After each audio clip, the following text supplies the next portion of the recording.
Don't panic, just work together to save the castle in both Castle Panic and My First Castle Panic. Both games are from Fireside Games, and I'll show you how to play it right after you click that subscribe button.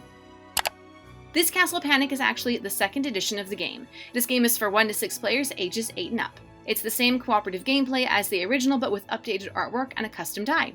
To play, you've got to work together to defend Castle Bravehold, slaying monsters before they can reach the castle. On your turn, you'll complete a series of actions. First, if you don't have a full hand of cards, you'll need to draw until you do. Then you have the option of discarding a card and drawing a new one. You can also trade a card with another player if you'd like.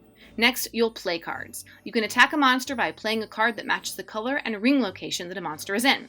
You can also play cards to build a wall to replace one destroyed by monsters. After this step, you'll move all the remaining monsters on the board 1 space. And the last step is to draw 2 new monsters and roll the die to determine where to place them on the board.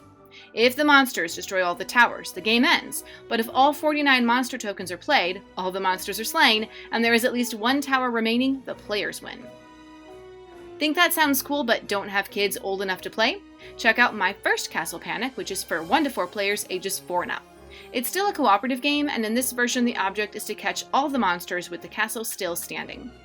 If the castle gets knocked flat, the game ends and players lose. There are 4 steps a player takes on his turn. First, draw a card from the draw pile. Then play a card from your hand. You can catch a monster by playing a card that matches the color and shape of the space the monster is on. Some cards let you match a monster by any shape or color.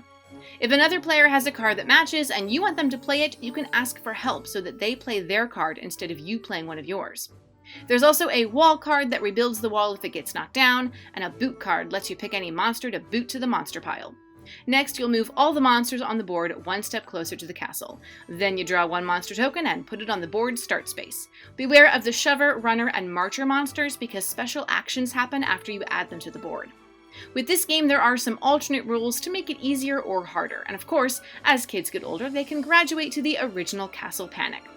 Both of these games have great strategy and teamwork, alongside engaging illustrations and fun 3D boards. Have you played either version before? Let me know which one belongs on your family game shelf in the comments. The pros are there are 2 versions of the game. Both games require strategic thinking. The games get players working together, and they are both pretty easy to learn. I don't really have any cons, so I give them 4.5 stars. For more fun toy videos, follow us on TikTok at The Toy Authority.